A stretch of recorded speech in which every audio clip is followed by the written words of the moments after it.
itu secara khusus atau secara khas tentang orang Ibrani atau orang Kristen yang ada di Italia. Makanya Paulus menulis ini di Roma, saudara, atau di Italia. Paulus menuliskan ini. Kemudian tujuan yang berikutnya yaitu untuk memberikan rahmat, bimbingan atau penghiburan, saudara. Ketika bangsa Israel berada di Italia, mereka membutuhkan pertolongan dari Allah, saudara. Makanya ditulislah kitab ini untuk memberikan mereka rahmat atau memberikan mereka bimbingan, memberikan penghiburan supaya mereka melakukan firman Tuhan dan taat kepada firman Tuhan, ya, menurut Ibrani 13 ayat yang ke-22. Nah, demikianlah tujuan dan juga introduction atau dahuluan dari Ibrani secara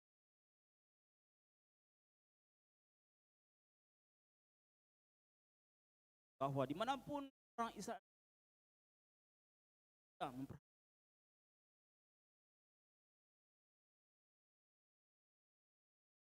memperhatikan bukti memakai kitab ini di Roma, mereka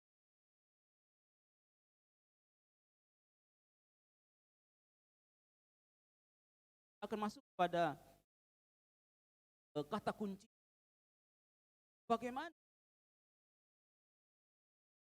kita menolong, bagaimana kita bukan cuma dengan fatwanya,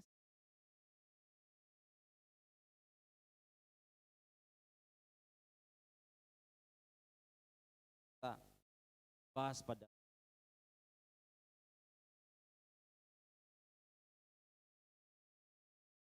pertolongan Tuhan. Kita bacakan tadi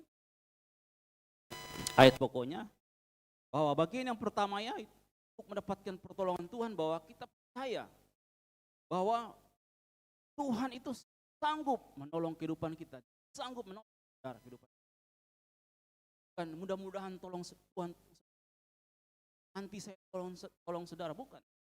Tuhan itu dia sanggup.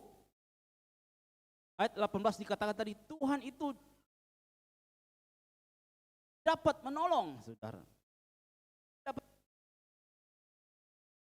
Dia dapat menolong, dia mampu menolong, dia sanggup menolong kita yang berada dalam pencobaan, yang berada dalam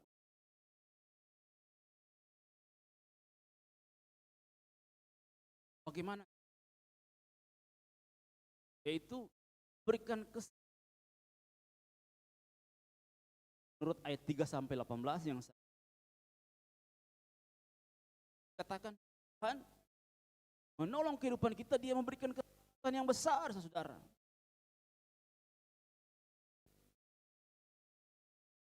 Dirinya yang dia berikan untuk disiksa, nyawanya dia berikan, darahnya yang mahal dia berikan, nyawanya yang tidak tergantikan oleh apapun, berikan bagi saudara. Buktinya dia menolong saudara, supaya kita beroleh keselamatan dalam kehidupan kita sehari-hari, saudara, ya. Buktinya dia rela Tuhan yang dia untuk menolong kehidupan kita. Kalau masuk akal, secara masuk akal, itu adalah pandangan yang benar. Kalau Tuhan bisa menjadi manusia, bisa jadi apa saja. Tapi kalau ada manusia yang sesat, sudah ada Tuhan, ada manusia yang menjadi saya, ada manusia baru sesat.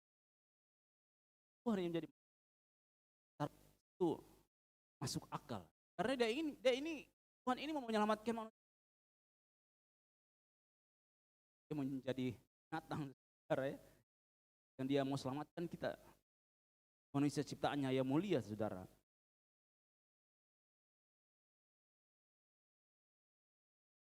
Cara Tuhan menolong yang berikutnya yaitu dia mengutus pribadinya, saudara. Ketika Yesus naik, dia mengutus Roh Kudus sebagai penolong dalam kehidupan kita. Roh Kudus bekerja dengan kuasanya, ya, dengan mujizat dan tanda-tanda heran dia bekerja dalam kisah para rasul itu, saudara. Kemudian Roh Kudus memakai hamba-hambanya. Hamba-hamba Tuhan dipakai dalam kisah para rasul itu sehingga banyak orang menerima keselamatan. Kisah 2 ayat 41 ada 3.000 orang memberikan diri dibaptis. Memang orang Israel tidak semuanya mereka percaya kepada Yesus. Tapi kita lihat bukti orang Israel yang percaya kepada Yesus, ada 3.000 orang memberi diri baptis. Kisah 2 ayat 41, saudara-saudara. Itulah Tuhan bekerja dengan luar biasa ya.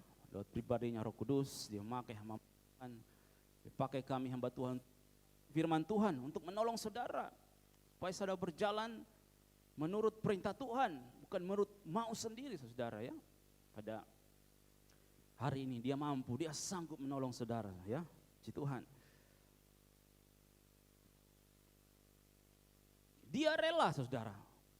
Posisinya, kedudukannya itu sedikit lebih rendah daripada malaikat. Kalau kita baca judulnya tadi ya. Yesus seketika lebih rendah daripada malaikat. Kapan ketika dia menjadi rendah saudara-saudara? Ketika dia mengalami maut, kematian saudara. Posisinya sedikit lebih rendah daripada malaikat-malaikat. Para malaikat tidak mengalami kematian, mereka adalah makhluk roh yang hidup kekal. Tapi Yesus sedikit lebih rendah. Dia telah mati saudara. Tapi ingat saudara, ketika dia bangkit, posisinya jauh lebih tinggi daripada malaikat-malaikat. Jauh lebih tinggi daripada manusia. Amin saudara. Karena dia mengasihi saudara, dia menolong saudara. Dia rela posisinya lebih rendah, dia rela mengalami maut. Tapi ketika Yesus dalam maut bukan cuma diam-diam saja. Selama dia 3 hari, dia menyelamatkan orang-orang yang mati dalam Tuhan. Sehingga ketika Yesus naik ke sorga, saudara, bangkit naik ke sorga, kubur-kubur terbuka, orang-orang yang hidup benar, orang yang hidup saleh terbuka, mereka diangkat, menerima hidup kekekalan, saudara. Jadi itu cara Yesus menolong, dia rela, posisinya lebih rendah daripada malaikat. Tapi ingat ketika Yesus bangkit, posisinya lebih tinggi dari apapun. Dia layak menerima hormat, kemuliaan dan kuasa ya yang diberikan kepada Yesus. Kepadanya diberikan, Markus 16, kepadanya diberikan kuasa baik di bumi dan ada di sorga diberikan kepada Yesus. Sedangkan kunci kerajaan maut dan juga kunci kerajaan sorga diberikan kepadanya, saudara. Itu bukti ketika Yesus ditinggikan, dimuliakan, ketika dia bangkit, saudara. Semua kuasa diberikan kepadanya. Ya, cara dia menolong begitu, saudara. Dia rela mengalami maut supaya kita semua di sini tidak mengalami maut, kematian yang kekal, tapi beroleh kehidupan yang kekal di surga. Amin, saudara. Puji Tuhan. Itu cara dia menolong, saudara. Ya. Kemudian dia menolong kehidupan kita, yaitu dia menguduskan kehidupan kita, saudara. Kita yang penuh dosa, saudara yang penuh dosa, dan juga saya ya. Kita tidak ada yang sempurna, tapi Yesus rela menguduskan kehidupan kita. Dengan darahnya yang tercurah, kehidupan kita dikuduskan. Supaya untuk menjadi sahabatnya ya. Menjadi karibnya Allah, saudara. Ya, Mazmur 25 berkata, Tuhan itu bergaul karib dengan orang yang takut akan Dia. Sehingga kita menjadi sahabatnya Allah, menjadi kawannya Allah, saudara. Menjadi sahabatnya Tuhan, kita harus takut pada Dia. Menghormati Tuhan. Firman Tuhan disampaikan, saudara dengarkan firman Tuhan dengan sungguh-sungguh. Menghormati firman Tuhan. Jangan tergoda oleh WA yang masuk, saudara. Sehingga kita dalam firman Tuhan tidak melihat yang lain, tapi kita fokus melihat firman Tuhan karena kita takut. Saudara mau bergaul karib dengan Tuhan, harus takut kepada Tuhan. Kalau saudara tidak takut kepada Tuhan, iblis pun tidak takut kepada saudara. Saya dapat kata-kata ini tadi malam ketika saya merenungkan firman Tuhan. Kalau kita tidak takut Tuhan, iblis juga tidak takut. Tapi kalau kita takut Tuhan, ya, iblis akan takut pada kita. Dan Tuhan akan mengalahkan iblis, Dia akan membebaskan kita dari dosa. Amin, saudara. Coba kita bacakan di dalam, yang saya katakan tadi itu adalah semuanya firman Tuhan, bukan menurut keinginan saya. Coba kita lihat di dalam ayatnya yang ke-14, 15 dan 17 lompat.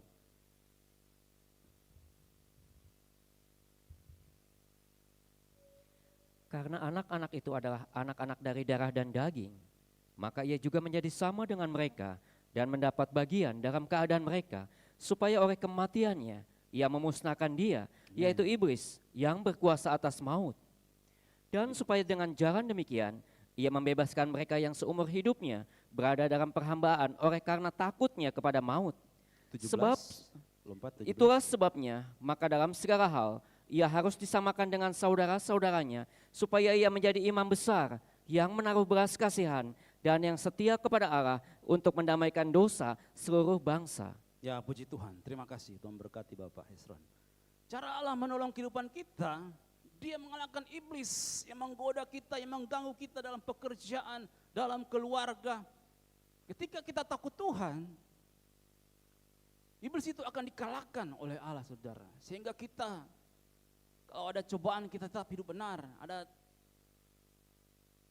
godaan, kita tetap hidup benar, saudara-saudara. Cara Dia menolong, Dia, saudara-saudara, mengalahkan iblis yang coba mengganggu kehidupan kita ya, dalam ayat 14. Ayat 15, kita dibebaskan dari maut, dari dosa.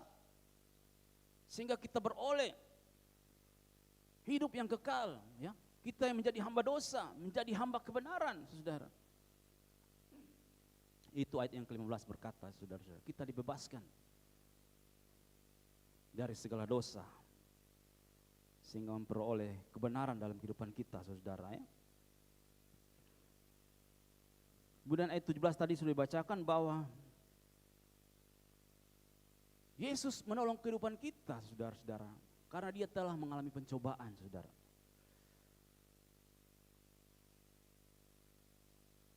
Dia rela merasakan kematian supaya kehidupan kita memperoleh kehidupan. Makanya Yesus dikatakan sebagai Yesus, sebagai imam besar, sebagai imam besar agung, saudara-saudara. Dia menaruh belas kasih kepada kita, saudara. Dan juga Dia setia kepada kita. Itulah Yesus, sehingga Dia disebutkan sebagai Yesus sebagai imam besar agung, saudara. Kalau imam-imam mempersembahkan korban itu setahun sekali, supaya bangsa Israel, jemaat Tuhan, diampuni dosa. Tapi Yesus, makanya Dia dikatakan sebagai Yesus imam besar agung, Dia mempersembahkan korban hanya satu kali di kayu salib. Makanya Yesus dikatakan sebagai Yesus sebagai imam besar agung untuk selamanya. Karena yang satu kali Dia mati, Dia berkorban hanya untuk satu kali dirinya mati di kayu salib. Ya. Supaya kita beroleh kehidupan yang kekal, saudara. Ya. Menjadi posisi sebagai imam besar agung Yesus, itu Dia menaruh belas kasihan kepada saudara. Dia setia kepada saudara, ya. Itu fungsi dalam ayat yang ke-17, Yesus sebagai imam besar agung, saudara, ya. Jadi ketika kita hidup kudus di hadapan Tuhan, kita takut akan Tuhan untuk melakukan dosa. Saya percaya Tuhan akan menolong jemaat Tuhan yang ada, amin. Sebab Dia adalah Allah yang sanggup menolong saudara. Dia adalah Tuhan yang dapat menolong saudara, bukan mudah-mudahan, tapi Dia sanggup menolong. Buktinya saya dan saudara beroleh keselamatan. Ya, saudara. Allah menolong kita yang lemah menjadi kuat, yang sakit menjadi sembuh. Karena Dia sanggup, saudara. Dia mampu melakukan itu, saudara. Karena Dia adalah Allah yang menjadi juru selamat itu manusia, Yesus Kristus, saudara. Amin, saudara-saudara. Percaya persoalan apapun yang saudara hadapi, ada Tuhan yang sanggup menolong saudara. Haleluya, puji Tuhan. Kemudian kita akan masuk pada poin yang kedua. Kita akan bacakan di dalam Ibrani 4 ayat yang ke-15. Poin yang kedua yaitu Tuhan merasakan kelemahan kita, saudara, ya. Ibrani 4 ayat yang ke-15. Sebab imam besar yang kita punya bukanlah imam besar yang tidak dapat turut merasakan kelemahan-kelemahan kita. Sebaliknya, sama dengan kita, Ia telah diuji, hanya tidak berbuat dosa. Puji Tuhan, terima kasih, ya. Dikatakan bahwa Tuhan itu merasakan kelemahan kita. Kelemahan kita dalam hal kesehatan, dalam hal pekerjaan ada pergumulan suami istri, dalam keluarga, anak-anak. Tuhan itu dapat merasakan sakit penyakit apapun yang saudara rasakan. Dia mampu merasakan, saudara, ya, kelemahan saudara. Mungkin kelihatan sehat, bugar, tapi ada kelemahan. Tapi itu Tuhan rasakan, saudara, ya. Karena Yesus sebagai imam besar agung, dia telah melintasi semua langit, saudara. Dia terlebih dahulu naik ke sorga, saudara. Dia sudah sampai ke hadirat Allah ketika dia naik ke sorga, saudara. Dia sudah melintasi semua langit. Sebelum Abraham ada, Yesus sudah ada. Dari dahulu kala Yesus sudah ada sampai sekarang. Jadi dia tahu segala kelemahan manusia.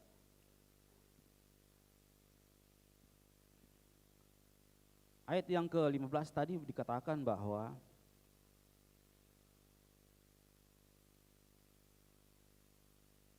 Imam Besar Agung dapat turut merasakan kelemahan-kelemahan kita.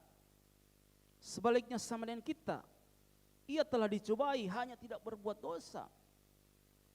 Jadi jangan merasa spesial, saudara-saudara. Jangan merasa sempurna, tidak bisa dicobai oleh Tuhan. Yesus saja dikatakan dia dicobai. Matius 4, ya, 3 kali Yesus dicobai. Yesus dicobai dengan makanan, tapi dia berhasil melewati. Yesus dicobai dengan kedudukan, dengan penyembahan, tapi dia tetap terus menang, saudara.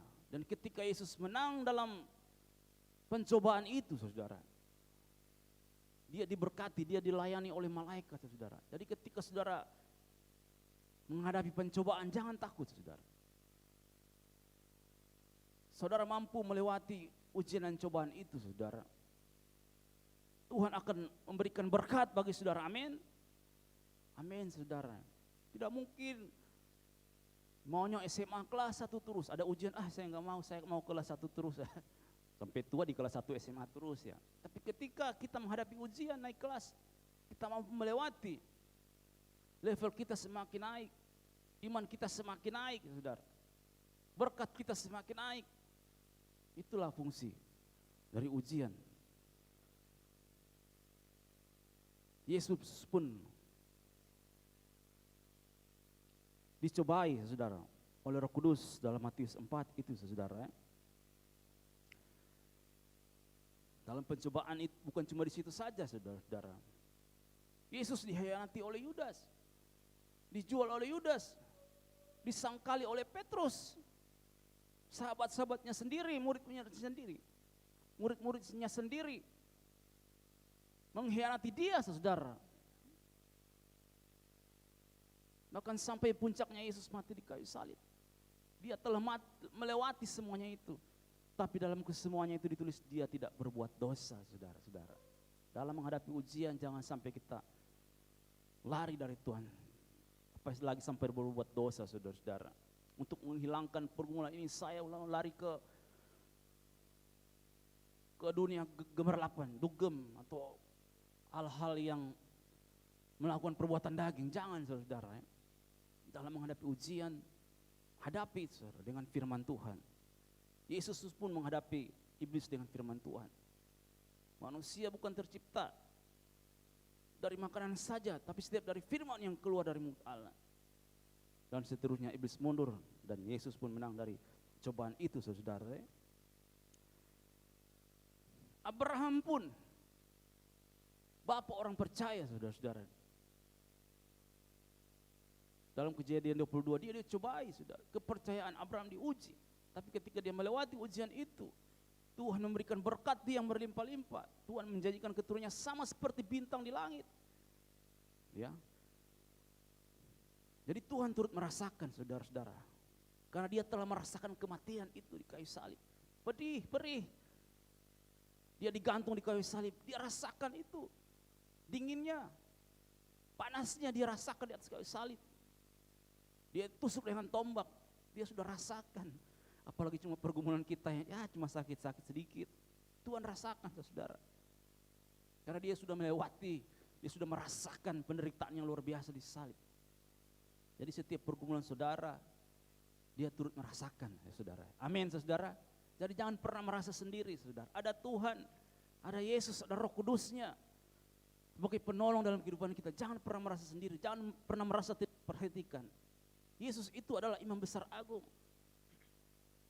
Dia merasakan setiap kelemahan kita saudara. Dalam pekerjaan saudara hadapi pergumulan, dia rasakan. Cuma bagaimana kita, supaya kita lepas dari pergumulan itu saudara-saudara. Ada yang saya ingin bagikan sebentar yang terakhir saudara-saudara. Saya jelaskan dulu bagaimana Yesus melewati pergumulan yang berat itu saudara ya. Supaya dia merasakan kelemahan-kelemahan saudara ya.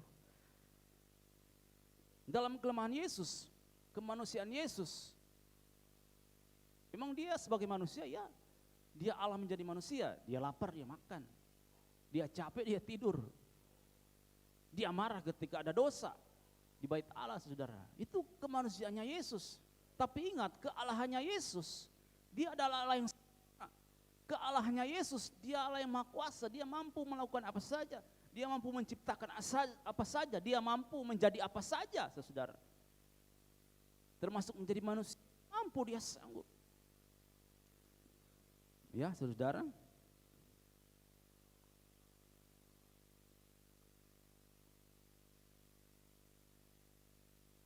Nah saudara, kita akan bacakan ayat yang penting saudara. Bagaimana supaya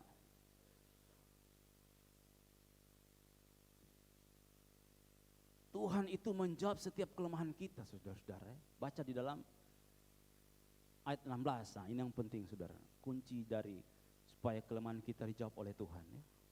Kita tolong Bapak Hesron dibacakan ayat yang ke-16 dari pasal 4.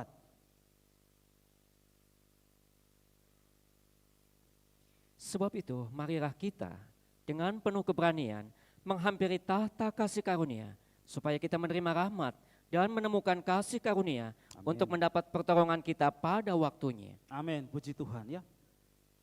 Sebab itu ketika engkau merasa lemah, dikatakan marilah kita dengan penuh keberanian menghampiri tahta kasih karunia Allah. Ketika engkau merasa lemah, masuk dalam hadirat Tuhan, masuk dalam penyembahan, masuk dalam doa. Ketika engkau merasa lemah, merasa takut, merasa banyak kekurangan, merasa pergumulan yang berat, masuk dalam hadirat Tuhan. Harus berani masuk. Logikanya begini saudara. Kalau saudara tidak berani masuk dalam hadirat Tuhan dalam penyembahan di gereja, yang adalah tempatnya yang pas, apalagi di rumah, pasti tidak pernah untuk menyembah saudara-saudara. Nah sebagai kunci jawaban dikatakan, untuk mendapatkan karunia Tuhan, kita harus menghampiri tahta kasih karunia itu. Makanya kami hamba Tuhan yang ada yang bertugas baik hari Rabu, hari Kamis, itu kami berupaya supaya jemaat Tuhan itu masuk dalam hadirat Tuhan. Karena dalam hadirat Tuhan itu, dalam tahta kasih karunia Tuhan itu, dikatakan ada rahmat saudara. Kita harus berani masuk dalam hadirat Tuhan, kita masuk menyembah Tuhan. Tidak usah malu-malu saudara. Jangan takut-takut, kita masuk ke dalam hadirat Tuhan menyembah sampai kita menghampiri tahta kasih karunia itu. Dan Tuhan berkata, hai engkau yang lemah, terimalah rahmat Tuhan. Terimalah kasih karunia Tuhan. Terimalah pertolongan Tuhan. Bukan nanti besok atau lusa, tapi sekarang secara spontan Tuhan akan berikan ketika engkau berani masuk hadirat Tuhan saudara ya. Amin saudara.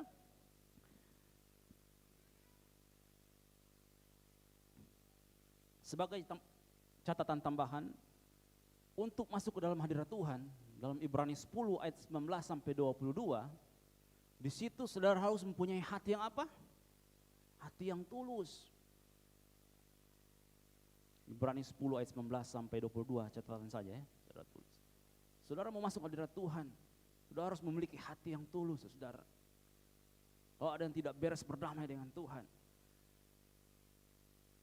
Sehingga Tuhan melihat hati saudara tulus ketika masuk dalam hadirat Tuhan. Saudara juga masuk dalam hadirat Tuhan harus mempunyai iman yang teguh. Saya percaya, saya imani ketika saya menyembah Tuhan, saya merendahkan diri, saya akan ditinggikan oleh Tuhan. Ketika saya lemah, saya akan mendapatkan kekuatan dengan iman, saudara. Masuk dengan hati yang teguh, dengan penuh iman. Dan juga dengan apa? Penuh pengharapan, saudara. Dalam hadirat Tuhan, saudara berharap, Tuhan, saya hanya berharap kepada orang lain, saudara, bukan kepada manusia. Karena ketika saya berharap kepada Tuhan, Engkau mampu menciptakan yang dari tidak ada yang menjadi ada, saudara. Dari yang mustahil menjadi mungkin, saudara. Ketika kita masuk dalam hadirat Tuhan dengan hati yang tulus, dengan iman yang teguh, dengan penuh pengharapan, maka dikatakan tadi, supaya kita menerima rahmat Tuhan, ya. Kita menerima rahmat Tuhan.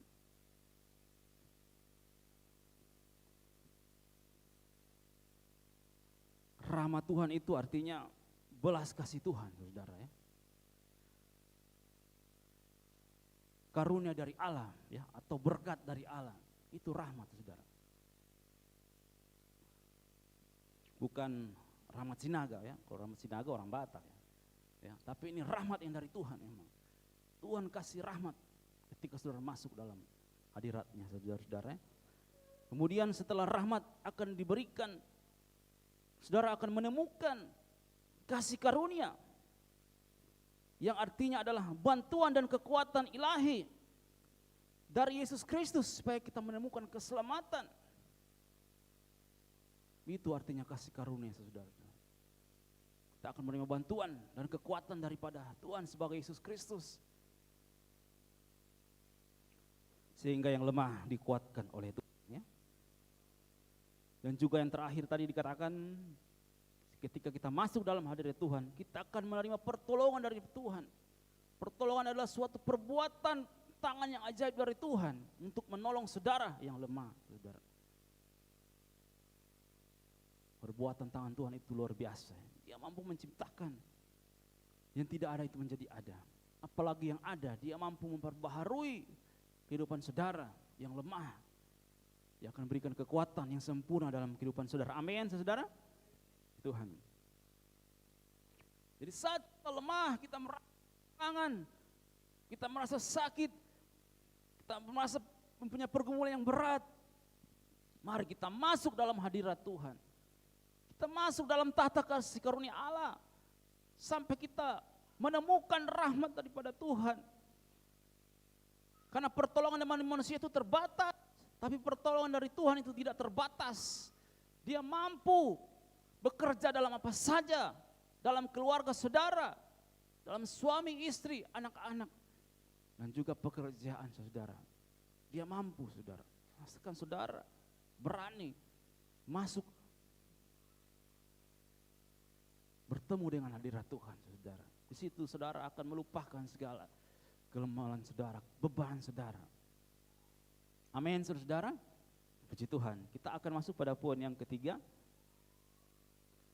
Bacakan di dalam Ibrani 6 ayat yang ke-13, saudara. Ibrani 6 ayat yang ke-13.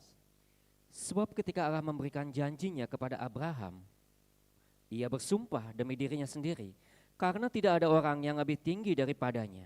Ya, puji Tuhan. Terima kasih. Ibrani ayat yang ke-13 bahwa Tuhan memberikan janjinya kepada kita, saudara.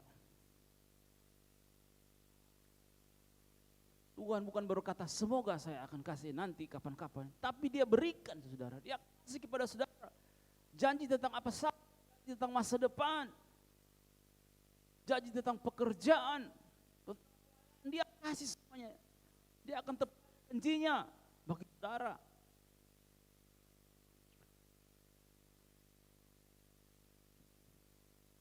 Tuhan memberikan janjinya kepada kita. Ketika Tuhan memberikan kepada kita, yaitu kita berusaha supaya kita akan mendapatkannya lebih baik daripada di hari kemarin, saudara-saudara. Kalau di hari kemarin saudara dapat yang baik, berharap supaya esok hari atau di masa yang akan datang saudara akan mendapatkan yang lebih baik. Amin saudara. Ya, karena dia akan memberikan janjinya kepada kita yang berharap kepadanya saudara. Karena apa saudara-saudara?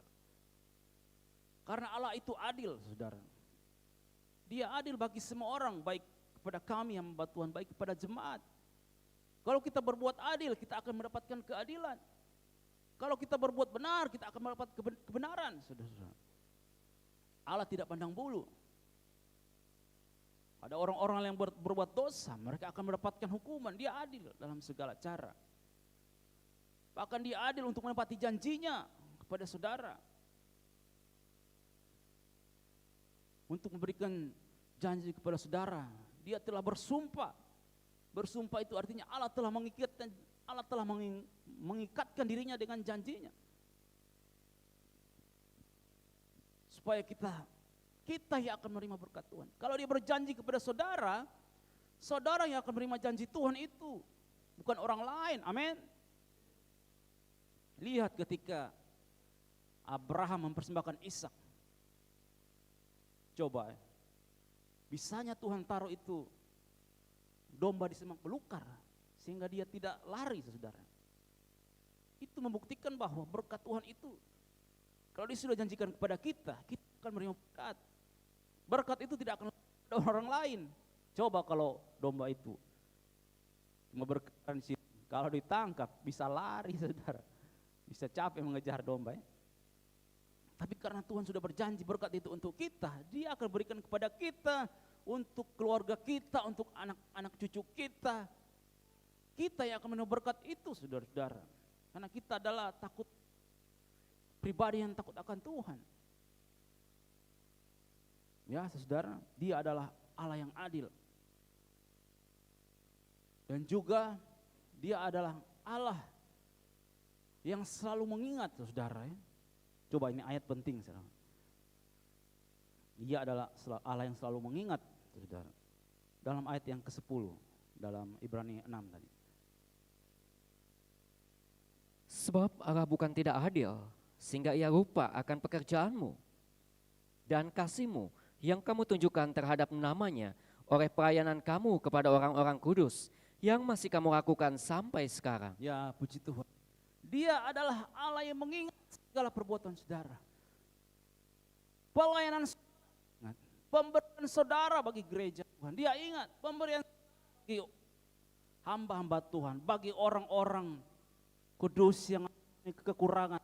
Dia ingat saudara. Ya. Kasih saudara kepada Tuhan itu dia ingat. Kesetiaan saudara beribadah kepada Tuhan itu dia ingat, saudara. Apa yang saudara lakukan itu Tuhan ingat. Sehingga yang menerima janji itu adalah saudara. Adalah saudara setia beribadah melayani. Ya saudara menerima janji itu. Ya saudara. Tapi berbicara tentang Tuhan ingatan yang kuat, dia juga akan mengingat segala kesalahan dan dosa yang kita lakukan. Dia akan ingat juga itu, saudara. Kalau anak saya yang kedua itu yang cowok, ingatannya bagus, kuat, saudara-saudara. Dia hafal orang-orang. Kalau ibu-ibu yang berdoa hari Sabtu, dia ingat nama-namanya ini. Ya. Tapi kalau kakaknya selalu ganggu dia ingat juga, saudara ya. Kakaknya biasa bercanda sih dia ganggu, dia ingat. Sehingga kalau kakaknya sakit, dia doakan, Tuhan Yesus sembuhkan Clea. Tapi kalau dia ingat yang kakaknya yang hobi ganggu, Tuhan Yesus jangan sembuhkan Clea. Salah, bukan begitu cara berdoa. Doakan kakak supaya sembuh. Jadi itu, berbicara tentang ingatan Tuhan yang kuat kepada kita, bukan yang baik-baik dia ingat. Dia akan ingat juga yang tidak baik. Tapi ketika saudara, seperti Tuhan kata, berubah kepada Tuhan yang sungguh, tetap akan memberikan janji kepada kita, saudara. Meskipun perzinahan, ya, tapi Tuhan tetap ingat kepada Daud, ya, karena Daud itu yang layak menerima janji Tuhan. Dia berasal dari suku Yehuda. Begitu juga dengan Yesus. Kenapa Yesus dikatakan sebagai imam besar agung untuk selamanya, saudara-saudara? Karena Yesus berasal dari suku Yehuda. Padahal itu suku dari imam-imam adalah imam Lewi, saudara. Yesus bukan dari suku Lewi, suku Yehuda, tapi kenapa Yesus dikatakan sebagai imam besar agung untuk selamanya, saudara? Karena pengorbanannya Yesus itu hanya satu kali untuk selamanya. Memang Melkisedek itu sebagai bayangan daripada Yesus Kristus, dan ada juga yang mengatakan Melkisedek adalah Yesus, tapi saya tidak akan membahas terlalu jauh, saudara. Yang saya ingin jelaskan bahwa untuk menerima janji Tuhan, ya, kita harus hidup sungguh-sungguh di hadapan Tuhan, ya. Kita jangan lamban untuk menerima janji Tuhan itu, saudara. Jangan slow, saudara. Tuhan sudah berjanji, kita langsung tangkap, kita ambil, saudara. Kemudian untuk mendapatkan janji Tuhan, kita harus menjadi penurut-penurut firman. Nah, itu ada 3 bagian penting saya jelaskan. Untuk menerima janji Tuhan, kita harus hidup sungguh di hadapan Tuhan. Kita jangan lamban. Kemudian kita harus menjadi penurut firman Tuhan. Amin, saudara. Sehingga saudara akan menerima janji Tuhan. Coba baca di dalam ayat 11 dan 12, saudara. Tetapi kami ingin supaya kamu masing-masing menunjukkan kesungguhan yang sama untuk menjadikan pengharapanmu suatu milik yang pasti sampai pada akhirnya, agar kamu jangan menjadi lamban, tetapi menjadi penurut-penurut mereka yang oleh iman dan kesabaran mendapat bagian dalam apa yang dijanjikan Allah. Ya, puji Tuhan. Untuk menerima janji Tuhan harus hidup sungguh-sungguh, saudara. Supaya Tuhan sungguh-sungguh kasih itu janji, bukan setengah-setengah, saudara, ya. Untuk menerima janji Tuhan jangan lamban. Tuhan sudah kasih kita ini janji ini, kamu harus lakukan. Kalau kita berslow-slow, lambat, orang lain yang akan ambil, saudara. Sehingga yang berkat yang seharusnya milik kita, karena kita lambat, orang lain yang dapat, saudara. Berkat yang Tuhan sudah sediakan bagi kita, kita lakukan. Ya, dalam pekerjaan di kantor, pekerjaan di rumah, kita lakukan. Sehingga janji Tuhan itu semakin teguh, semakin digenapi dalam kehidupan kita. Dan juga menjadi penurut-penurut firman Tuhan. Apa yang Tuhan katakan itu kita lakukan. Supaya kita menerima janji Tuhan. Ya. Karena perintah Tuhan itu memang terkadang aneh dan ajaib, saudara. Masa Yosua berperang dengan Yeriko disuruh berputar 7 kali, ya, pada hari yang ke-7. Bukan disuruh berperang. Kira-kira aneh. Tapi mau menuruti firman Tuhan itu.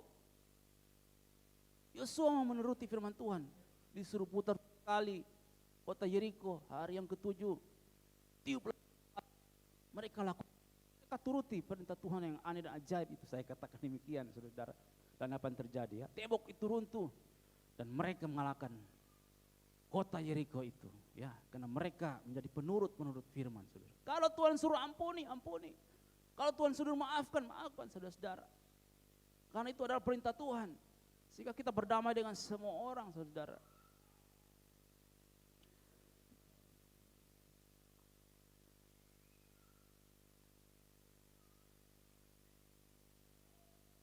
Allah memberikan juga janjinya kepada Abraham. Ada 2 hal, yaitu tentang ketaatan Abraham dan juga iman Abraham. Ketaatan Abraham, yaitu dia rela pergi meninggalkan zona nyamannya di Ur Kasdim menuju Kanaan, ya. Kalau sekarang kita sering sebut Irak ke Kanaan atau ke Israel, itu dia rela pergi. Dia sudah punya harta, sudah punya pekerjaan, punya istri, punya keluarga, tapi dia mau tinggalkan. Karena dia mau turut firman Tuhan, dia mau taat kepada Tuhan, dia mau lakukan, saudara. Sehingga Abraham pun sampai di tanah Kanaan atau di Israel, saudara, ya. Jadi Abraham itu telah tinggal di Israel itu 4.000 tahun yang lalu, saudara. Saya harus katakan demikian supaya saudara tahu histori, sejarah, ya. 4.000 tahun yang lalu Abraham sudah di Israel, di Kanaan, saudara. Dia tinggal. Ya, kemudian orang Israel menetap dengan tetap itu pada zaman Yosua ya, zaman Yosua sekitar 1300 ya. Sudah dibagi-bagi kepada 12 suku, kamu di sana, kamu di sini, kamu di sana, kamu di sini. Jadi itu Kanaan itu Israel sudah diduduki oleh bangsa Israel di tahun 4000 tahun yang lalu atau di zaman Yosua, saudara. Bukan orang-orang berkata, bangsa Israel pendatang di bangsa Yahudi pendatang di Israel. Aduh salah, sejarahnya salah, saudara-saudara. Memang ketika terjadi kekosongan di abad ke-1, ketika Jenderal Titus menghancurkan bait Allah pada abad ke-1, pada abad ke-7 lahirlah Islam. Kemudian Umar bin Khattab dan pasukannya pergi ke Yerusalem mengalahkan Yerusalem dan merebut itu bait Allah dan dibangunlah Masjid Al-Aqsa di situ. Sehingga terjadi perebutan, ya. Islam mempertahankan Masjid Al-Aqsa, Israel mau mempertahankan bait Allah di situ, lingkungan bait Allah. Ya, memang ya sudah terjadi. Tapi kalau kita mau belajar tentang histori kebenarannya, ya seperti itu, saudara-saudara. Israel sudah lama menduduki itu, saudara-saudara. Ya, saudara-saudara ya, kita melihat Abraham menerima janjinya kepada ya, adalah pribadi yang taat kepada Tuhan, ya. Dan dia mempunyai iman, saudara. Sebentar saya akan bahas tentang iman, saudara.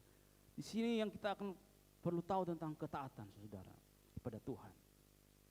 Saudara yang tahu pribadi saudara ya, apakah saudara sudah taat atau masih setengah-setengah? Tapi kita belajar taat kepada Tuhan. Apa yang Tuhan percayakan kita taat melakukannya ya. Sehingga Tuhan berkata, sungguh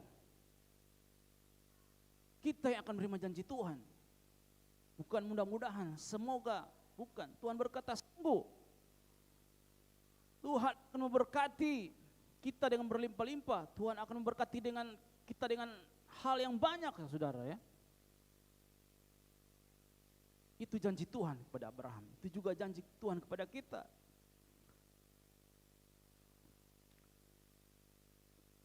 Cuma dalam menanti janji Tuhan kita harus sabar, saudara ya. Sabar, menunggu waktu Tuhan.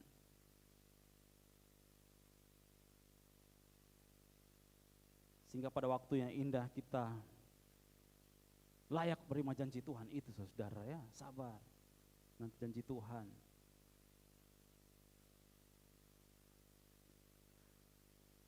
Untuk menerima janji Tuhan, saudara-saudara, kita juga harus mempunyai pengharapan ya. Coba kita bacakan di dalam ayat yang ke-19, saya suka ayat ini. Pengharapan itu ya, saudara.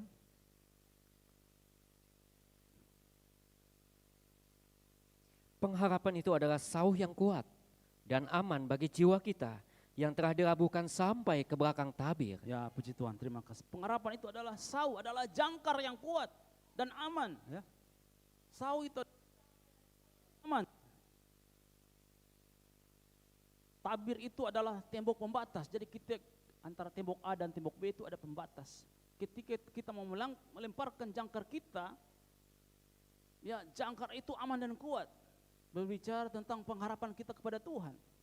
Kalau kita sudah melemparkan, kalau kita sudah mempercayakan hidup kita kepada Yesus, semuanya kita berikan kepada Tuhan. Lemparkan pengharapan kita kepada Tuhan, pergumulan kita kepada Tuhan. Percaya saudara-saudara. Ya, pengharapan kita itu, hidup kita aman dan kuat sama seperti jangkar yang dilabuhkan itu, saudara. Tidak akan goyah, saudara. Apa yang kita ikat di bumi akan terikat di sorga. Amin, saudara. Ketika Tuhan berjanji untuk memberkati saudara dan saudara percayakan hidup saudara kepada Tuhan, percayalah ya. Pengharapan saudara kepada Tuhan itu aman dan kuat sama seperti sauh atau jangkar itu, tidak akan putus. Meskipun maut atau iblis pun tidak mampu memisahkan kita dari kasih Tuhan, saudara-saudara. Amin, saudara-saudara. Puji Tuhan. Percaya Tuhan bahwa ketika Tuhan berjanji kepada saudara, dia akan tepati, dia akan genapi. Karena dia telah bersumpah kepada dirinya sendiri untuk memberkati saudara, maka saudara akan diberkati. Amin, saudara. Puji Tuhan ya. Kita akan lompat kepada poin yang terakhir ya. Ada sukacita ini, poin yang terakhir, amin. Amin. Kalau masih kurang saya tambah. Haleluya. Poin yang keempat, yaitu Tuhan berkenan kepada kita, Ibrani 11. Ayat yang ke-6.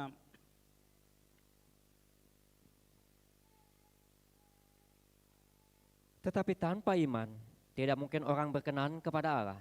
Sebab barang siapa berpaling kepada Allah, ia harus percaya bahwa Allah ada dan bahwa Allah memberi upah kepada orang yang sungguh-sungguh mencari Dia.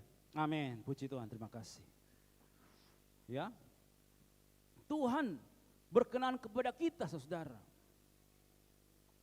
Supaya kelemahan kita, kekurangan kita dijawab Tuhan, pergumulan kita dijawab Tuhan, kita harus menjadi pribadi yang apa?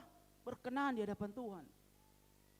Berkenan itu artinya Tuhan suka dengan saudara, Tuhan senang dengan saudara. Tuhan itu sudi menerima saudara. Saudara berdoa jam 1, jam 2 tengah malam, Tuhan dia sudi, dia menerima saudara. Tapi kalau tamu yang masuk jam 1, jam 2 malam, jangan harap dibuka ya. Tuan rumah bisa tidur ya. Tapi Tuhan tidak demikian. Karena saudara berkenan kepadanya, saudara berdoa jam berapa saja, saudara di mobil, di pesawat, dalam perjalanan bekerja, dia akan terima doa saudara. Karena dia berkenan kepada saudara, dia suka, dia senang kepada saudara, menjadi pribadi-pribadi yang berkenan di hadapan Tuhan, saudara. Amin, saudara. Jadilah pribadi yang berkenan supaya Tuhan senang dengan kehidupan saudara ya. Dikatakan tadi dalam ayat yang ke-11, pasal 11 ayat 6, supaya menjadi pribadi yang berkenan kepada Tuhan, kita harus memiliki apa? Iman, saudara. Dasar dari segala sesuatu yang kita harapkan, kita harus memiliki iman. Iman itu saya sudah jelaskan lama ya, saya coba saya ingat-ingat. Iman itu bahasa Yunaninya adalah pistis ya.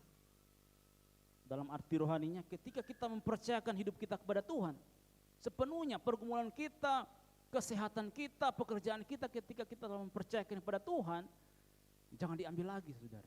Karena kita sudah beriman, kita sudah percayakan kepada Tuhan, jangan ambil lagi. Kalau kita ambil lagi, tambah berat lagi, saudara-saudara. Sudah ada pergumulan di sini, tambah lagi, diambil lagi, tambah berat. Tapi kalau kita sudah beriman, kita percayakan kepada Tuhan sepenuhnya, ya, maka kehidupan kita akan berkenan, saudara. Kita harus punya iman, ya. Habel, dia mempersembahkan dengan iman, dia mempersembahkan yang terbaik, sehingga Tuhan berkenan atas persembahannya, saudara. Nuh menjadi pribadi yang taat dan berkenan kepada Tuhan. Maksud saya menjadi pribadi yang taat dan beriman kepada Tuhan. Tuhan suruh membangun dia bangun, itu bahtera, saudara. Kalau dipikir capek yang bangun itu. Tapi dengan imannya, dia melakukan ini supaya apa? Keluarganya diselamatkan.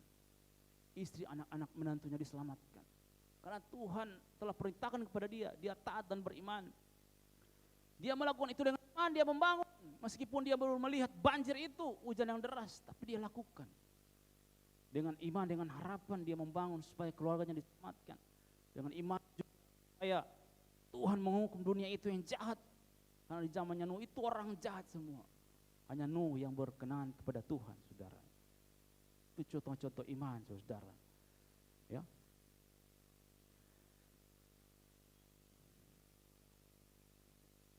Abraham, sudah saya jelaskan tadi, dia mempunyai iman yang kuat, saudara. Disuruh pergi, saudara. Padahal belum dia melihat. Tapi dia percaya dan dia yakin, dia lakukan dengan iman. Sehingga dia menunduki Kanaan itu dan juga keturunannya sampai sekarang. Coba lihat, bangsa Israel meskipun banyak yang dibunuh, tapi mereka sekarang masih ada di Israel. Ya, tadi usah saya jelaskan itu ya, terlalu panjang ya. Sebentar saudara semua ingat perang-perang lagi ya. Abraham menjadi pribadi yang taat dan beriman kepada Tuhan, saudara ya. Kemudian Musa, ketika Tuhan suruh mengadakan Paskah, dia lakukan, dia mau taat kepada Tuhan. Sehingga dengan imannya dia lakukan itu, bangsa Israel berhasil keluar dari perbudakan di tanah Mesir. keluar pergi ke Kanaan. Dengan imannya juga dia mampu membelah laut berau ketika Tuhan perintahkan. Laut itu terbelah. Sehingga mereka boleh menerima keselamatan daripada Tuhan, pembebasan daripada Tuhan, saudara ya.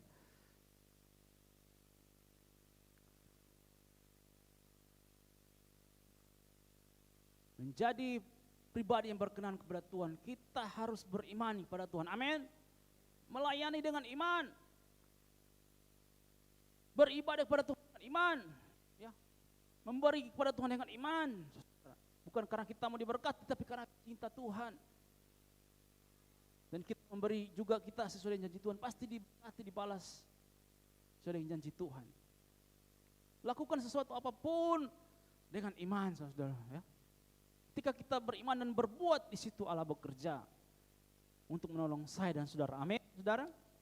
Puji Tuhan ya. Haleluya, saudara.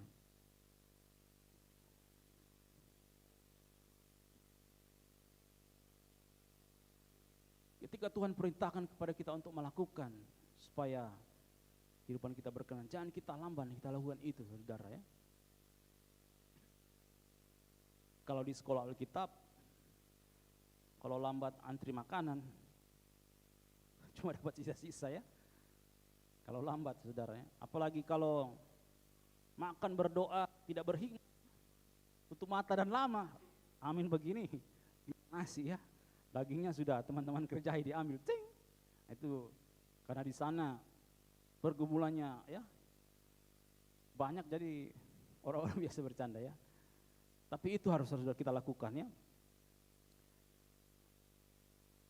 Melakukan segala sesuatu itu dengan iman ya, dengan harapan pergumulan kita dijawab oleh Tuhan. Segala kelemahan kita itu dijawab oleh Tuhan, saudara ya. Saya tidak tahu pergumulan saudara ya, tapi saya percaya ada Tuhan yang sanggup menolong saudara. Amin.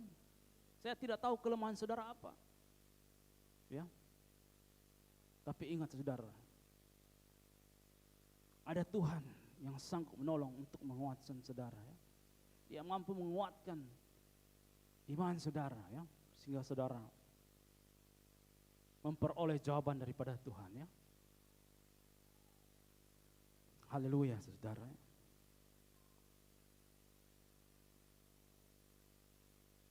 Untuk menerima jawaban Tuhan, kita harus berani masuk dalam hadirat Tuhan. Kita menyerahkan segala kelemahan kita, saudara. Itu menjadi masukan saya sebagai hamba Tuhan, pengalaman saya, pengalaman rohani ya, ketika kita dalam lemah masuk dalam hari Tuhan. Ungkapkan kelemahan kita kepada Tuhan. Dalam hadirat Tuhan itu dia akan kuatkan, saudara. Amin, saudara. Ya. Karena Tuhan itu dia bukan cuma perhatikan orang-orang yang kuat ya, orang-orang yang lemah juga dia perhatikan. Karena dia mengalami, dia telah melewati hal-hal yang demikian berat dalam hidupnya. Tapi ketika dia bangkit, ya, dia memperoleh kemuliaan itu. Ya, saudara. Puji Tuhan, saudara-saudara.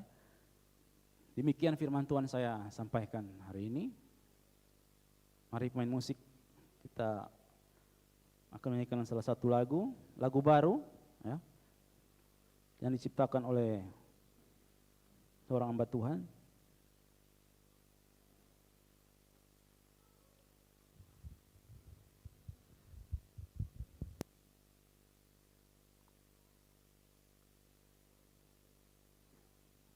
Kita akan merenungkan firman Tuhan, saudara.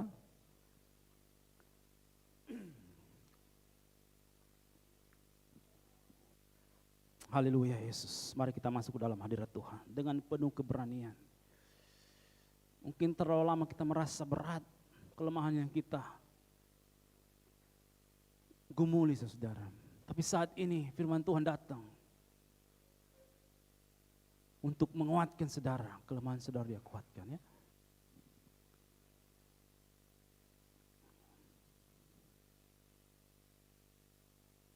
Sebagai ayat penutup saya akan bacakan saudara ayat. Antara musik dilantunkan dengan harmonis. Matius 8 ayat 14 sampai 17. Demikian firman Tuhan. Bisa ditampilkan Matius 8 ayat 14 sampai 17. Saya bacakan, Saudara.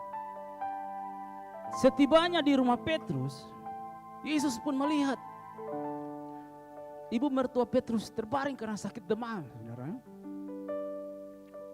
Maka Yesus memegang tangan perempuan itu. Lalu lenyaplah demamnya. Dia disembuhkan oleh Tuhan Yesus. Ketika dia sembuh, lalu lenyapnya demam itu. Ia pun bangun dan melayani Tuhan. Saudara ya. Dalam malam dibawalah kepada Yesus banyak orang yang berkesukaan setan. Dan sepatah kata Yesus mengusir roh itu dan menyembuhkan orang-orang yang menderita sakit. Hal itu supaya terjadi, genaplah firman yang disampaikan oleh Nabi Yesaya. Dialah, Yesuslah yang memikul kelemahan kita dan menanggung penyakit kita. Amin, saudara. Saat kita sakit, Tuhan mampu ya menguatkan kelemahan kita, saudara ya. Kita akan menyanyikan satu pujian.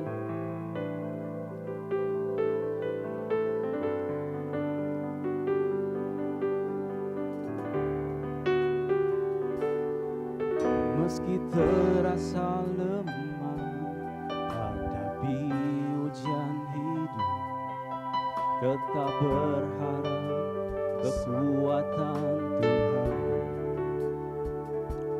Walau belum terjawab doa yang dipanjatkan, tetap sabar menanti janji Tuhan. Mari kita belajar bersamanya. Meski terasa lemah hadapi ujian hidup, tetap berharap kekuatan Tuhan.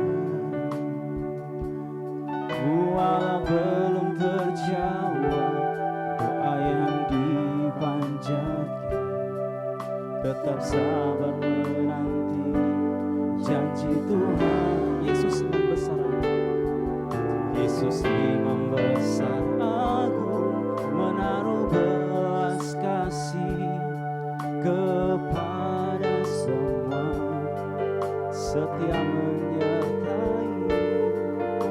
Allah sanggup menolong dan berkenan pada orang benar. Tuhan turut merasakan,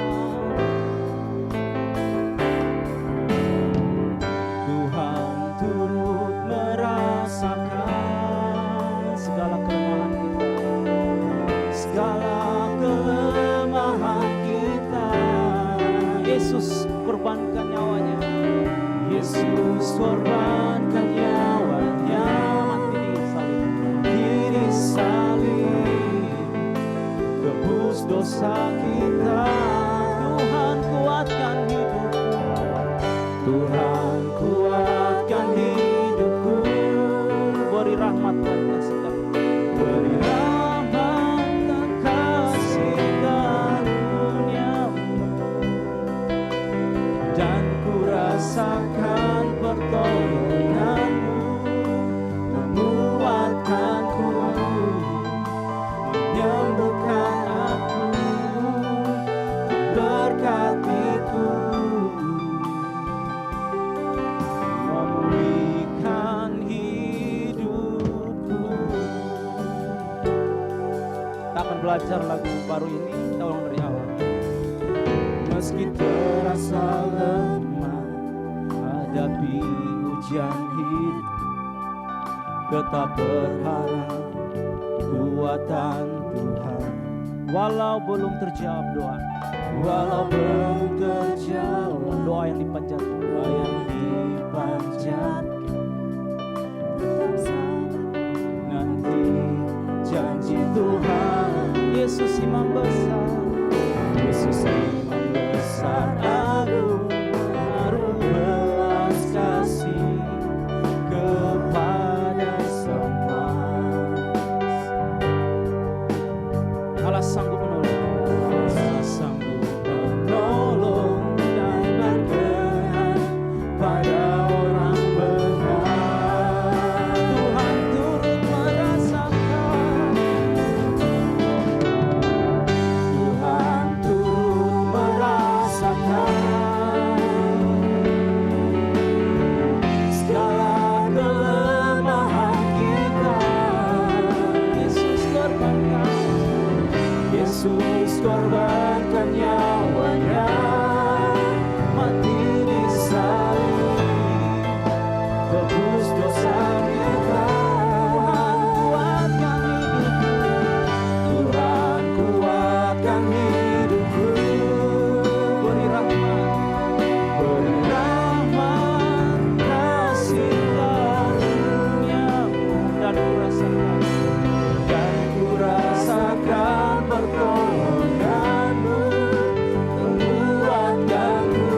belajar nyanyikan pujian.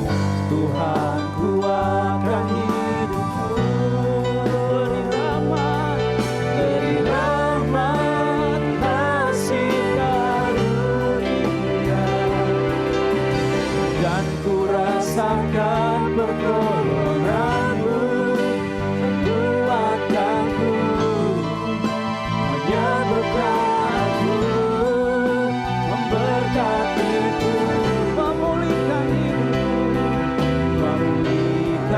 hidupku. Tuhan turut merasakan, Tuhan turut merasakan, amin Tuhan, segala kelemahan kami, segala kelemahan kita. Yesus rela korbankan nyawanya bagi kita, supaya kita selamat, supaya dosa kita ditebus. Tebus dosa Tuhan, kuatkan hidup kami. Tuhan kuatkan hidupku, beri rahmat kasih karunia, dan ku rasakan pertolongan-Mu, menguatkanku, amin Tuhan, menyembuhkanku, memberkatiku, lagi sekali lagi, memulihkan hidupku. Tuhan, rasakan segala kelemahan kita. Tuhan turut merasakan segala kelemahan kita. Amin, amin Tuhan Yesus. Yesus korbankan nyawanya, mati di salib, tebus dosa kita. Tuhan kuatkan hidupku, beri rahmat kasih karunia, dan ku rasakan pertolongan-Mu, menguatkanku, menyembuhkan aku, memberkati kami Tuhan, memulihkan hidupku. Mari sembah Tuhan Yesus, kami sembah Engkau Yesus. Glory, kami masuk hadirat-Mu Tuhan dengan penuh keberanian, dengan penuh harapan Tuhan. Kau menguatkan kelemahan kami Tuhan Yesus. Glory, kami sembah Engkau Tuhan Yesus. Glory, haleluya Yesus.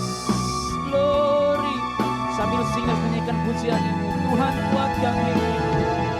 Glory, haleluya. Mari menyembah Tuhan dengan keberanian, hadap Tuhan dengan hati yang tulus.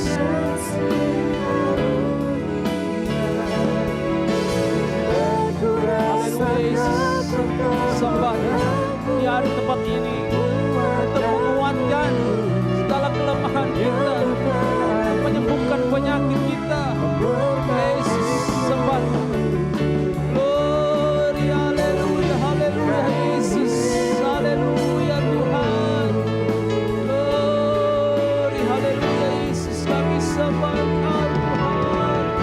Glory, glory, haleluya, lamasih, lamasih, lamasih. Glory, haleluya, lamasih, lamasih, lamasih.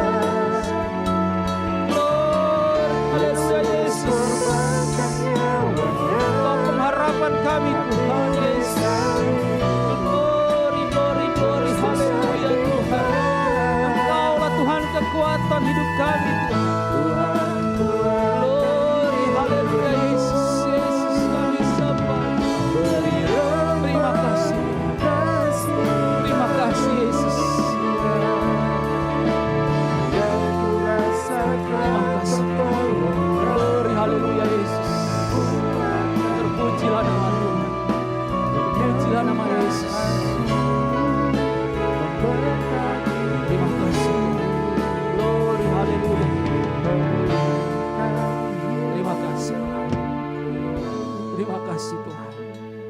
Terima kasih Yesus.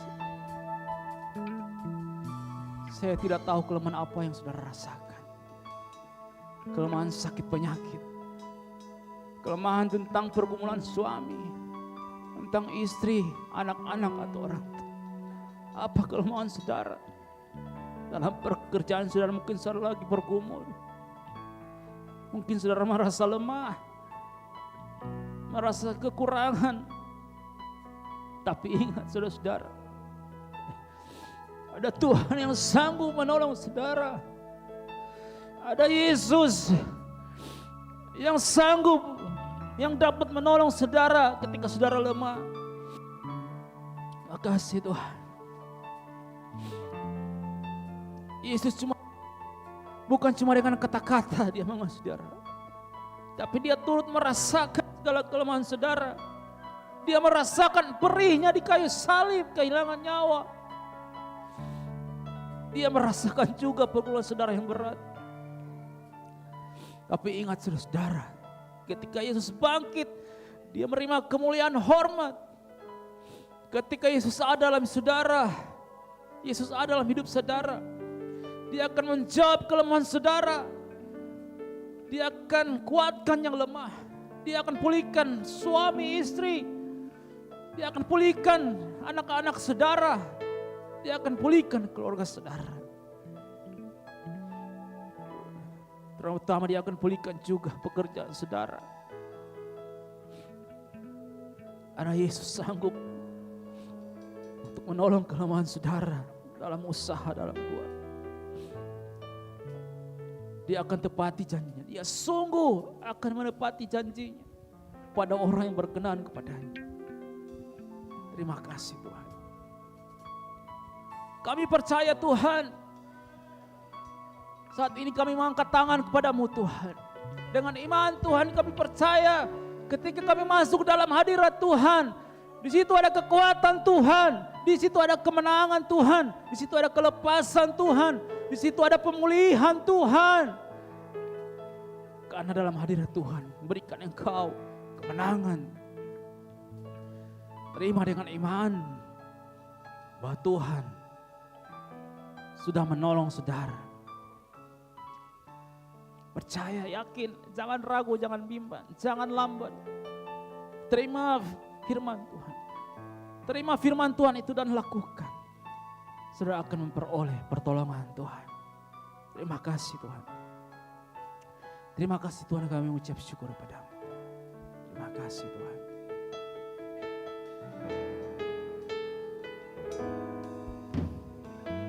Tuhan turut merasakan segala kelemahan kita. Dia bukan cuma merasakan, tapi dia berbuat untuk menolong saudara. Yesus korbankan nyawanya, mati di salib, tebus dosa kita. Tuhan, kuatkan hidup kami Tuhan. Tuhan, kuatkan hidupku. Beri rahmat, kasih karunia, dan ku rasakan pertolongan-Mu. Kuatkanku, berkatkan aku, memberkatiku, memulihkan hidup kami. Amin. Katakan sekali lagi, Tuhan turut merasakan kelemahan kita. Nyanyikan dengan iman. Tuhan turut merasakan segala kelemahan kita. Yesus korbankan dirinya, Yesus korbankan nyawanya, mati di salib, tebus dosa kita. Tuhan, kuatkan iman kami Tuhan. Tuhan, kuatkan hidupku. Beri rahmat, beri rahmat. Saya kembalikan kepada Bapak Islam yang ucapan Tuhan memberkati kita semua. Yang ku rasakan pertolonganmu, menguatkanku, menyembuhkan aku, berkatiku, Haleluya, terima kasih. memulihkan hidupku. Referen dengan lembut. Amin. Mari kita percaya imam besar yang kita punya, dia turut merasakan apa yang kita hadapi siang hari ini. Kita boleh memandang kepada pribadi dia yang ada di surga, tapi dia dekat kepada hati yang hancur. Dia memberikan kelegaan, kekuatan. Amin. Haleluya. Mungkin yang membutuhkan pertolongan bisa mengangkat tangan di hadapan Tuhan. Percaya mujizatnya masih bekerja. Mungkin manusia tidak bisa merasakan apa yang kita rasakan dan alami. Manusia tidak tahu pergumulan yang kita hadapi. Tapi saat kita mengangkat tangan, kita boleh merasakan pribadi Allah turut bekerja. Haleluya. Haleluya. Amin. Haleluya. Sekali lagi dengan lembut. Referen.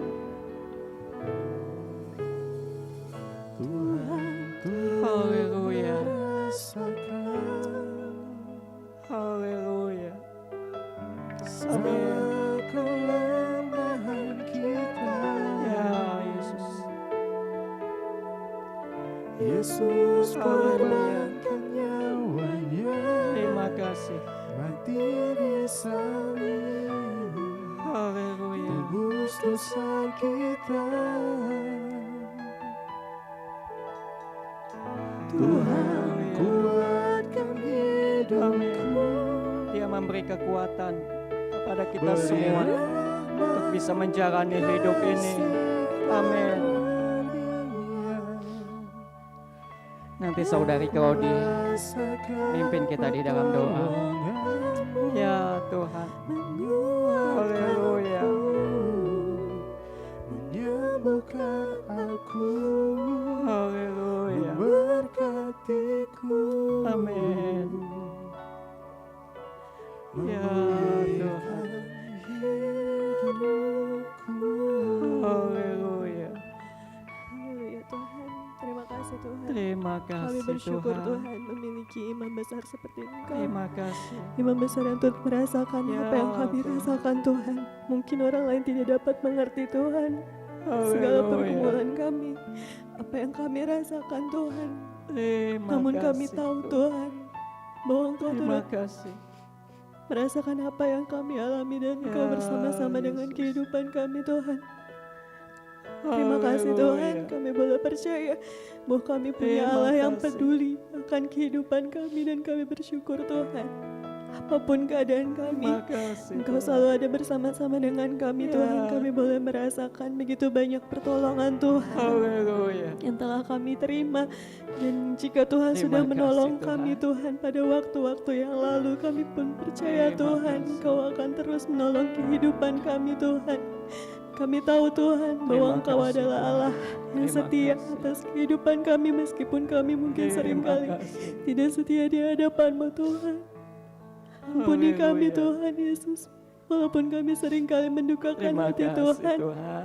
namun Terima kami selalu kasih. merasakan kasih Tuhan. Namun kami selalu merasakan Tuhan Terima bahwa Engkau kasih, begitu Tuhan. mempedulikan kehidupan kami Tuhan Yesus. Ajar kami Tuhan Terima kasih. untuk hari demi hari Tuhan, untuk kami juga mau mengerti Terima kasih. apa yang menjadi isi hati Tuhan untuk kehidupan kami, Ya, apa yang Yesus. menjadi kerinduan Tuhan buat kehidupan kami, Terima bukan kasih. saja kami Tuhan yang ingin Yesus. dimengerti oleh Tuhan, Namun Terima ajar kasih. kami juga Tuhan untuk mengetahui apa yang menjadi kerinduan Terima hati kasih, Tuhan Yesus. dan mengerti segala kehendak Tuhan atas kehidupan kami. Terima Dan kasih, kami boleh Yesus. percaya Tuhan semua yang kami alami itu sesuai Ya, dengan Yesus. kehendak Tuhan, seizin Tuhan, dan apa yang kami terima Terima itu kasih. pasti yang terbaik buat kehidupan kami Tuhan Yesus. Terima Terima kasih kasih, Tuhan. Terima kasih kiranya Engkau selalu menguatkan Haleluya. iman kami, harap kami, kasih kami kepada Tuhan. Terima Sampai kasih. pada nanti Tuhan datang kembali, Engkau boleh mendapati kehidupan Ya, kami Yesus. juga Tuhan sebagai hamba yang baik dan berkenan di hadapan Tuhan. Terima kasih Tuhan, Terima kami telah kasih, mendengarkan Tuhan. firman Tuhan dan kiranya Tuhan Terima kami boleh kasih. selalu menyimpan firman Tuhan dalam kehidupan Ya, kami, menjadi Yesus. kekuatan kami Tuhan di dalam kami melangkah Terima kasih. sehari-hari Tuhan Yesus, sehingga kami boleh selalu Haleluya. memiliki hati yang takut akan Tuhan dan mengerjakan segalanya Terima Tuhan. kasih, Tuhan. Hanya apa yang Terima Tuhan kasih. kehendaki, biarlah itu yang kami kerjakan Tuhan Yesus, sehingga kami boleh selalu menyukakan hati Tuhan dan kami tidak mendukakan hati-Mu Tuhan Yesus. Terima kasih Tuhan, terima Terima kasih Engkau kasih, yang tahu Tuhan. segala pergumulan kami di hadapan Tuhan. Ya, Kami Yesus. berserah kepada Tuhan, Haleluya. Engkau yang turut bekerja Tuhan Yesus Terima atas segala kasih. yang kami hadapi, dan kami percaya bahwa kami boleh menerima kemenangan yang daripada Tuhan saja Tuhan Yesus. Terima kasih Tuhan Yesus. Terima Berkati kasih, hamba-Mu Tuhan. Tuhan yang telah menyampaikan firman Tuhan, Engkau yang tahu segala Terima pergumulannya kasih. juga, Engkau yang memberikan kekuatan, pakai kehidupan yang lebih lagi dalam Amin. melayani Tuhan, dan juga kami semua yang ada pada saat ibadah saat siang hari ini. Kami percaya Tuhan, Terima kehidupan kasih, kami Tuhan. ada dalam tangan Tuhan, dan kami boleh pulang nanti membawa sukacita yang daripada-Mu saja Tuhan Yesus. Terima kasih Tuhan. Terima kasih. Kami sudah berdoa mengucap syukur hanya di dalam nama Tuhan Dalam Yesus nama Kristus. Tuhan Haleluya. Yesus. Amin. Amin.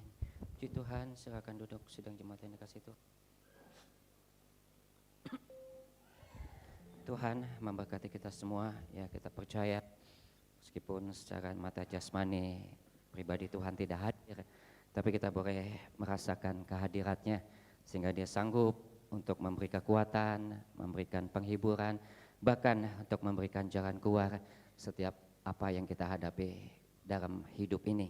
Kita akan memberikan korban persembahan yang kedua, dan kita akan angkat satu pujian, betapa senangnya ikut Yesus.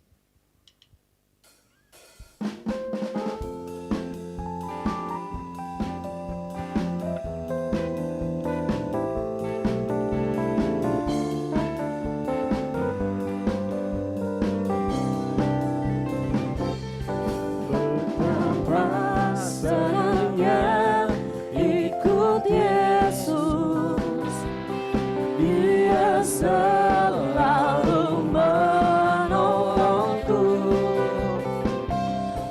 Betapa senangnya ikut Yesus, Dia selalu. Dia selalu Kembali katakan, menolongku. betapa senangnya.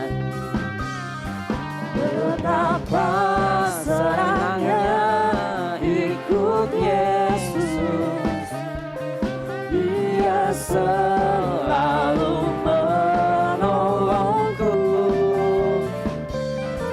Betapa senangnya ikut Yesus, Dia selalu. Dia selalu menolongku. Cintanya, Heran cintanya, heran kuasanya, glory, ku selalu menang. heran cintanya, Heran cintanya, heran kuasanya, glory, ku selalu menang. heran cintanya, Heran cintanya, heran kuasanya, glory, ku selalu menang. Heran cintanya, heran kuasanya, glory, ku selalu sekali lagi heran cintanya, heran kuasanya. Heran cintanya, heran kuasanya, glory,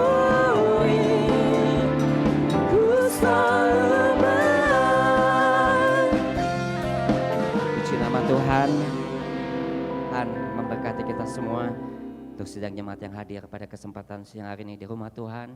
Mungkin juga ada sidang jemaat yang mengikuti ibadah via online oleh karena satu dan lain hal, satu perkara supaya ikut Tuhan tetap senang ya, apapun yang kita hadapi, sukar sulit, tapi di atas semua itu Tuhan memberikan waktu yang indah pada waktunya untuk kita bisa menikmati janji dan kebaikan Tuhan.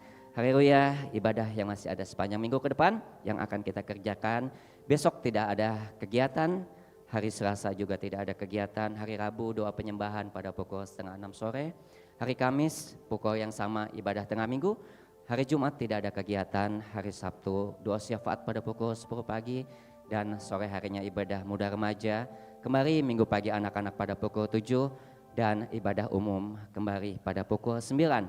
Haleluya. Kita tetap dukung doa bagi kasih-kasih kita dan juga bagi Ibu Gembara kalau hari Kamis sudah mulai mengikuti ibadah 1 jam kurang lebih ya. Tapi setelah bangun dirasakan ada otot yang ketarik, ya itu yang dirasakan.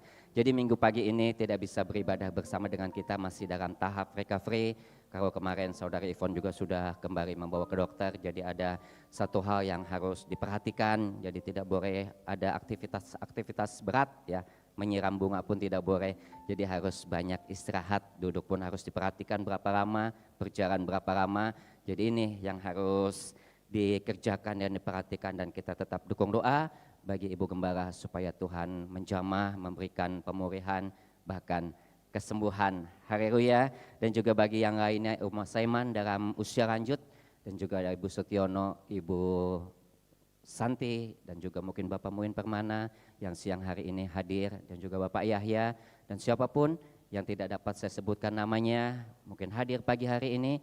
Mari, ada imam besar yang jauh lebih tahu, yang akan menolong kita semua, dan juga Ibu Sianipar ya sudah 2 minggu bersama ibadah bersama dengan kita. Kalau waktunya Tuhan, ya Tuhan pasti akan kerjakan semuanya sehingga kita bisa menikmati apa yang menjadi janji Tuhan, terutama untuk kesembuhan. Haleluya, puji nama Tuhan. Setelah ibadah nanti ada latihan kur gabungan untuk muda dewasa dan muda remaja untuk persiapan Natal kita pada tahun ini ya, mengakhiri tahun 2023. Natal anak-anak nanti jatuh pada tanggal berapa? Anak-anak ya, anak pada tanggal 25 jam 3 sore, dan Natal umum kita jatuh pada tanggal 24 Desember ya, 24 Desember pada pukul 17 ya, tapi kita nanti sidang jemaat dan perayaan Tuhan hadir lebih awal ya, untuk kita nanti mengakhiri Natal tahun 2023. Dan bagi sidang jemaat yang mau menyisikan berkat untuk perayaan Natal mengakhiri tahun ini, silakan mengisi kepada 2 orang ibu yang sudah dipercayakan, Ibu Lydia Munaris dan juga Ibu Cynthia. Kalau kemarin kita rapat ya, dana yang turun baru sebesar sekitar 60% ya, dari total 56 juta yang kita butuhkan baru terkumpul sebesar 30 juta lebih ya. Jadi nanti ini juga menjadi perhatian kita sidang jemaat untuk kita memperhatikan apa yang dibutuhkan bagi pekerjaan Tuhan di tempat ini, terlebih untuk perayaan Natal menutup tahun 2023. Puji nama Tuhan ya, laporan Rahan Pakir tidak ada pemasukan, jadi seperti kemarin apa yang sudah saya utarakan. Mari sama-sama kita bangkit berdiri, kita akan akhiri ibadah kita pada kesempatan siang hari ini. Kita pulang dengan membawa berkat, sukacita, damai sejahtera yang Tuhan akan kerjakan sekarang sampai selama-lamanya. Dia akan memberkati kita. Yesus, kemuliaan-Mu pulihkan hatiku. Yesus, kemuliaan-Mu berkati hidupku. Haleluya. Yesus, kemuliaan-Mu pulihkan hatiku.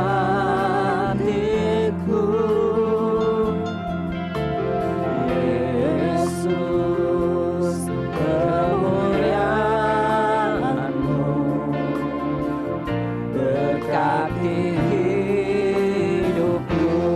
Segala pujian, segala pujian syukur bagimu.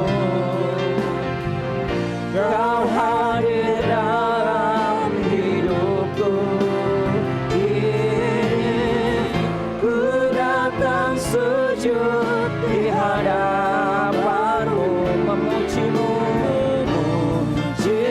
menyembah-Mu, menyembah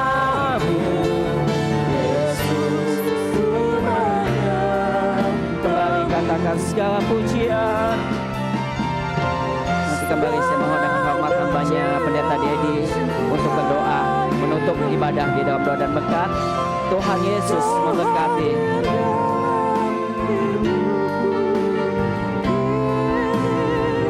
Ku datang sujud di hadapan-Mu, memuji-Mu, menyembah-Mu, Yesus ku menyembah. Segala pujian bagi-Mu.